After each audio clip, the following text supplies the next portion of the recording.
Good evening, YouTube family. This is WJ, and welcome back to my world.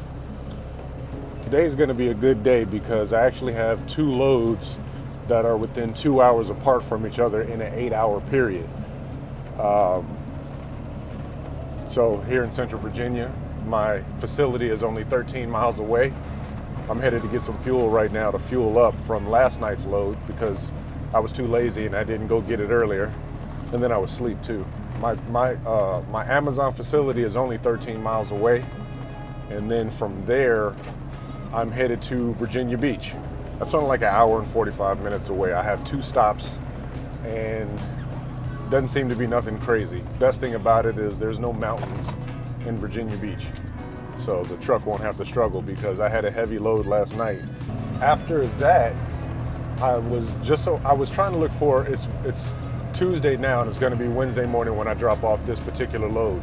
So I was just on the load board looking for a Wednesday night / Thursday morning load, and I happened to come across a load that's going to be 27 miles here in Richmond that's paying $8.30 a mile. $8.30 a mile, roughly 2 hours from the time that I finish this Virginia Beach load. That leaves me up all night, and that's fine. That makes this easily a $500+ day. So I'm happy about that. And I can do it in about 7 hours. So nothing to complain about there. So I'm gonna go ahead and do these two loads tonight, and I think I'll be done by 6:30 a.m. With a 2-hour rest in between. So once I get back to Richmond, it'll be around 3 o'clock a.m. and the load doesn't pick up till 4:45. But what I'm going to do is I'm just going to drive straight to the facility, and if I need to rest for that hour and some change, I can just do it there. Like I said, the next load is actually in Richmond. It's in Southside. So all I got to do is drive from Ashland, which is northern Richmond, to Southside, and drop off one load, and I'm done. $8.30 a mile. So you can't beat that with a stick. So this is going to be an all-nighter that I'm pulling tonight, which is cool, right across from the airport. There's actually a Sheetz that I can't wait for them to open because they have a section that's for trucks, for big trucks, which is cool. Hopefully they'll be open next month. This is literally right down the street from my house, and then the facility is only 13 miles away, so I got plenty of advantages in my area.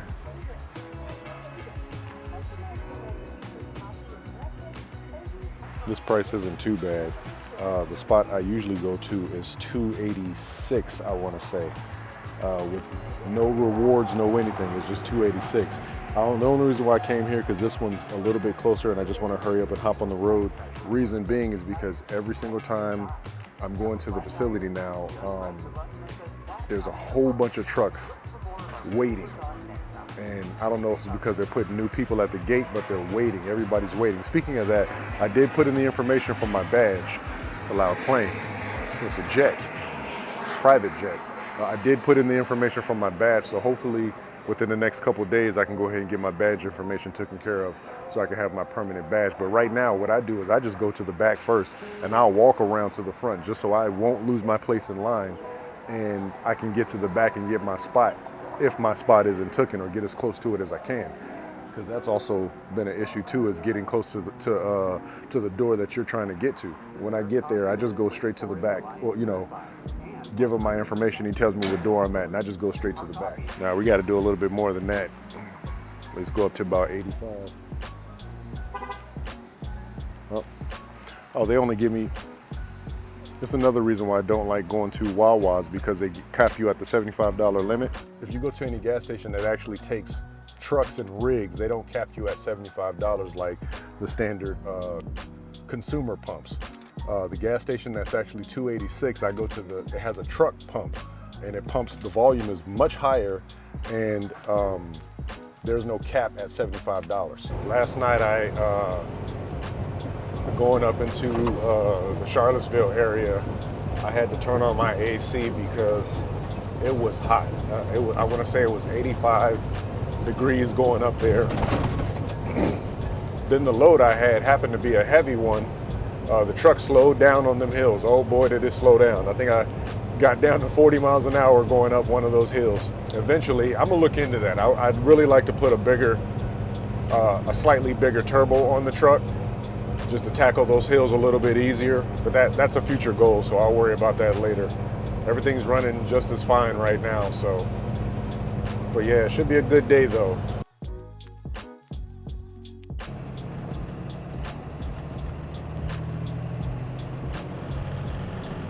All right, we're about to head. All right, we're about to head back here. Hopefully I don't see 50 trucks sitting here parked waiting. I'm an hour early. An hour, what? What time is it?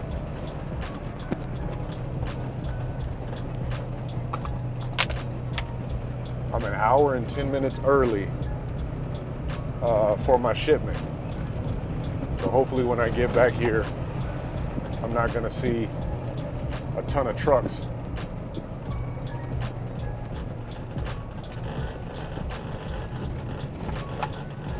Oh, please, please, please, please, please. All right, hold on. Wow, I might be so early. See the little Amazon sticker on the sign? Lo and behold, there are no trucks waiting. See, usually all up here, there's trucks waiting. All the way down to the stop sign, you take a right and that's the Amazon facility. So it looks like I'm perfectly super early. Great. That means I can get in, get my stuff, and get on the road. Because like I said, I got 2 shipments tonight, so I really got to be diligent tonight.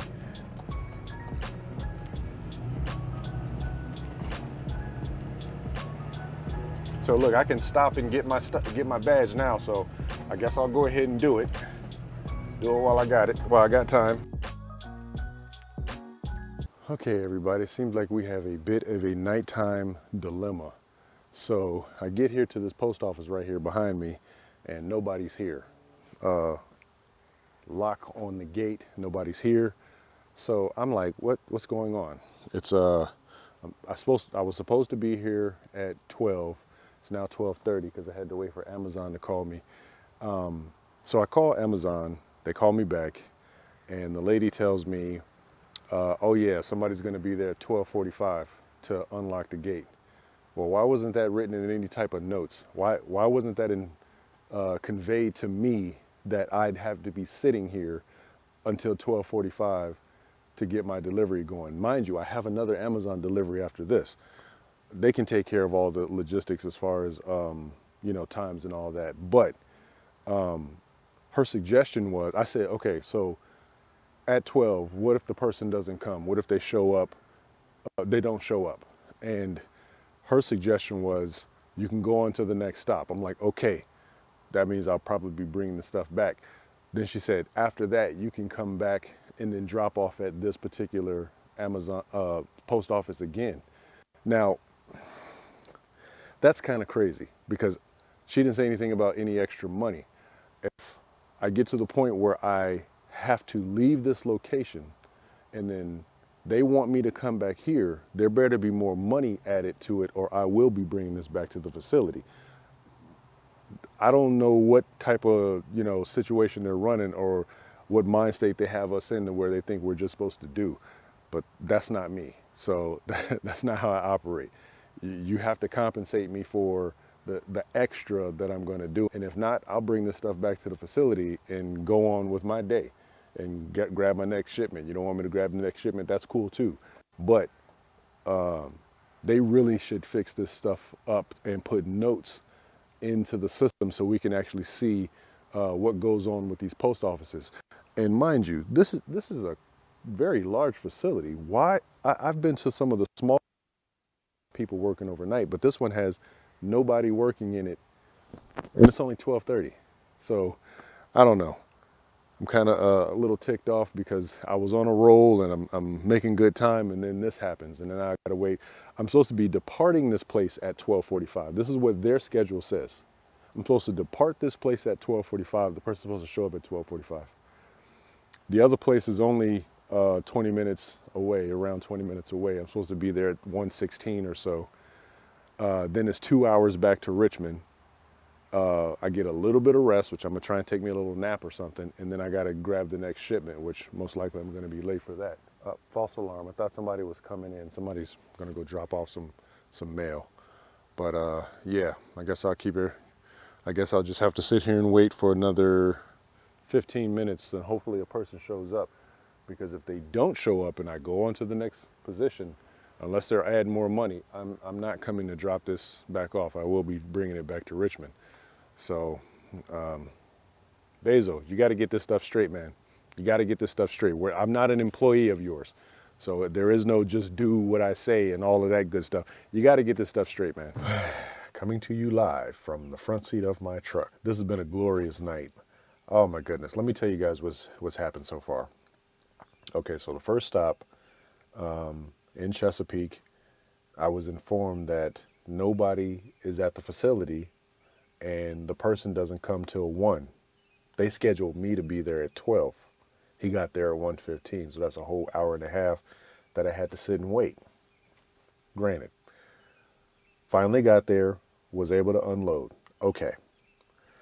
As I'm leaving the facility,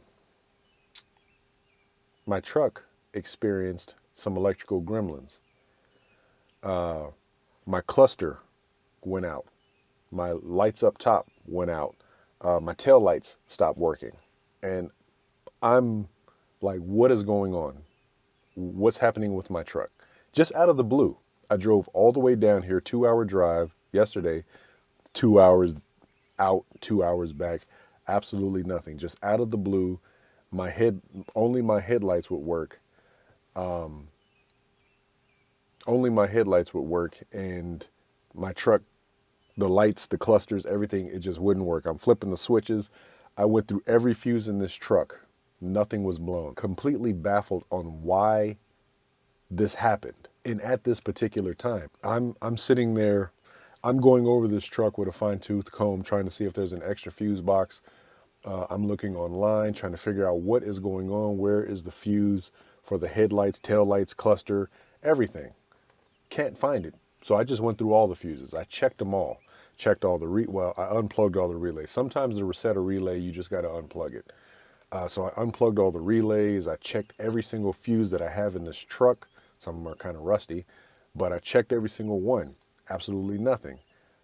There's a fuse panel that's got nothing but relays underneath the dash. 15, 20 minutes into me checking the truck for like the 3rd time, I just so happened to bump the relay fuse panel over here, and the cluster came back on. So I have some electrical gremlins over here that I need to look at and take care of. Okay. I was so happy. I was sitting at a 7-Eleven. It's nighttime. I didn't want to hit the road. So right outside the facility, there was a gas station. So I parked at the gas station to try and figure everything out. And so while I'm sitting at the gas station, that's when I finally figured everything out. So I hit the road. And you know how I said before about not driving my truck like I have no sense. Well, because I was trying to hurry up and then I have that extra load to do tonight, I drove my truck like I had no sense. Yeah, I really put it down in this thing. I wasn't speeding, but I was taking off like this was a 1995 Honda Civic with a B18 in it. I was getting it in. Fast forward to 20 minutes later, because the second stop on this particular trip was only 18 miles away. Fast forward to actually getting to the facility. I get here and there is another truck here, and he's sitting at the gate. Lo and behold, this facility is even worse. They don't open till 4:30. He told me if the post office truck is here at the same time, he takes priority. So needless to say, Amazon will be hearing from me on this one. Yes. And the last one. Yes. This is ridiculous. So I called Amazon and told them what's going on at this one, which, why aren't there notes for what goes on here? Why are we picking up stuff 12 at night and not being told, hey, you can't deliver to 4 in the morning? I could have sat at home or something and then came 3 hours later to deliver both these loads. So basically we both are sitting here. He's in his truck. I'm in my truck and we're basically just sitting here waiting till 4:30. It's 3:39 right now. I've already been here for like 30 minutes. And that was after already being late. So I guess it was lucky I was late. Otherwise, I'd be sitting here and he wouldn't have been here. And then I would have been like, what's going on? So Amazon knows that they don't get here till 4. They have the time. They just didn't give us any information about it. And then I booked another load. So apparently I'm still supposed to do the other load, I guess, whenever I get there. And, you know, what can I do? I guess I can just sit right here. Okay, hey everyone. It's the next day. I finally made it back home. It was a very eventful night. So after I sat there for I think another 45 minutes, somebody finally came to open up the gate, and me and the guy actually was able to go in and start delivering.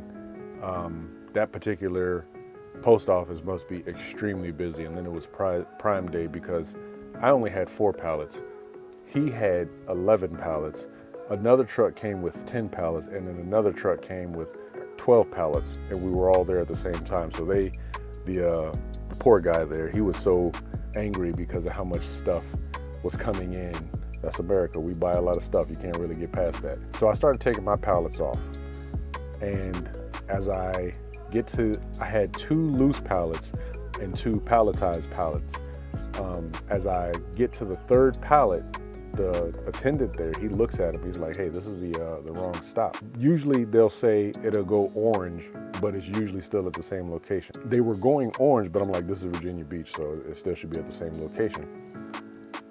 Then come to find out, all 4 of my pallets were technically at the wrong post office, which is crazy because these are the exact packages the lady told me to get when I was there. She said, make sure you get these packages with this address. And then the GPS takes me to that particular post office, and it all was wrong. So I probably called Amazon maybe 10 times last night to try to get them to figure out what was going on with my loads and everything. So I ended up taking the 4 pallets back to Amazon this morning. They canceled my load. Then they put on there that I rejected the load. Like I said, I ended up calling them like 10 times last night. I got notes on the account and everything. I'm gonna dispute it heavily because they kind of screwed me over last night. At least 3 hours of sitting. You cancel my next load because of the sitting, and then you hit me with the rejection, like I rejected the load or couldn't make it. And then about 5:20 this morning, Amazon calls me and says, hey, what's your ETA to get to the facility? And I said, I should be there by 7 because he wanted me to still take the load. So I'm like, okay, I'll go ahead and take the load. Like I said, it was only 27 miles. It was only going to Southside Richmond, not that far. I get there, I drop off the old pallets, and I'm looking around. I'm asking the guy, hey, is there another load for me? So I call Amazon again. They can't find the load. The guy's like, yeah, it's not on your schedule. We don't see it if you don't have the ID for it, which I didn't have the ID for it because they canceled the load, so I didn't have anything anyway. So I'm basically at the point where I have to dispute it because they gave me a rejection, and it's already impacted my score. I see stuff anyway. Needless to say, I was pretty upset with Amazon for doing what they did and then basically blaming me for it. So when I go get the load tonight, I'm going to, I guess, come back to the house for a couple hours because I go get it at 11, but I don't have to be at Glen Allen till 4. Glen Allen's like 20 minutes away from me. And then I gotta go out to the Charlottesville area. Over 500 bucks. I'm happy with that. That makes a nice paycheck next week. And I finally got my invoices too. So it's just been a super hectic week. I'm sitting here in the truck trying to figure out, I got a check engine light on now that came out of nowhere. My OBD2 sensor is not working. And I'm over here looking at the fuses, the little fuse panel over here that sparked a little bit. That little fuse panel right there, that's the one that I touched, and that's the one that sparked. So as soon as I went to go touch it again, all my lights came back on. So I know where the problem lies. I got to get another OBD2 reader. I don't know. Mine's is perfect. I don't know if there's something wrong with the truck or anything, or something else that's making it not read. So the truck still runs and everything, so it's not an issue with the engine. It's something electrical. And as soon as I figure it out, I'll go ahead and fix it.